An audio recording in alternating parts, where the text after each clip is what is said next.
Hello, Andy Biggs here from Arizona's 5th Congressional District. Wanted to report to you on the National Defense Authorization Act. That's the big activity that's been going on this week and the preparations for it going on for the last couple of weeks. This is the bill that determines ultimately what we're going to do with the military.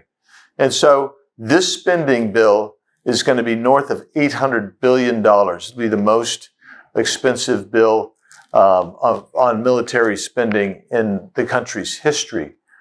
And we've also had in this process, I want to say, I think it's almost 1,300 amendments proposed to this massive bill.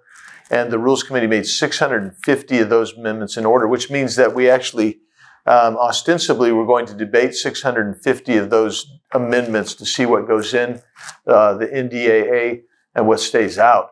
Well, the process has been interesting because yesterday, as I was debating several of these amendments on behalf of the jurisdictional committee I sit on, which is Judiciary, I got to watch 3 block bills, amendments. So what they did is they took 50 to 100 amendments at any one time and crammed them into one amendment. And so then you vote in block.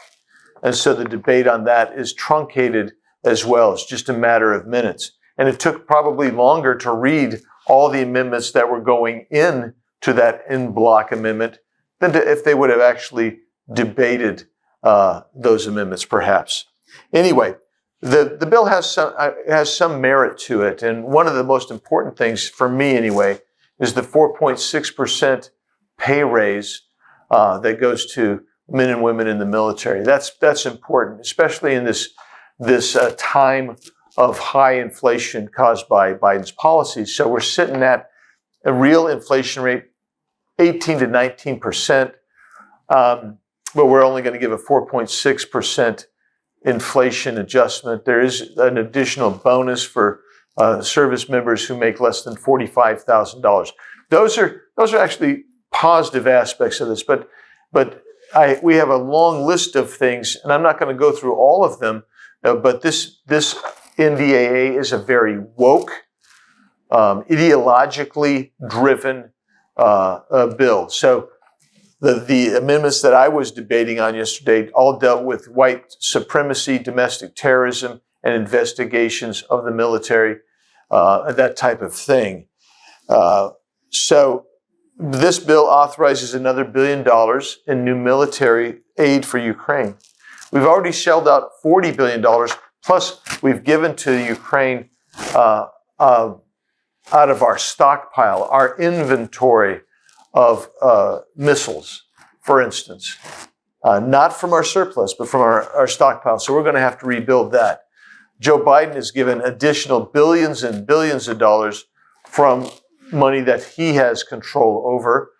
And so this has been a very expensive process for us. And this administration has indicated that there's no end in sight for this and no objective. It does not repeal the COVID-19 vaccine mandates for service members.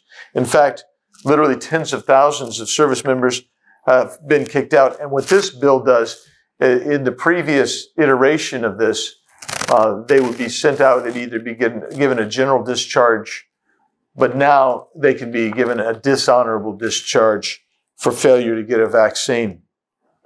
It discharges service members violating Department of Defense Instruction 1325.06, which is related to some kind of extremist activity.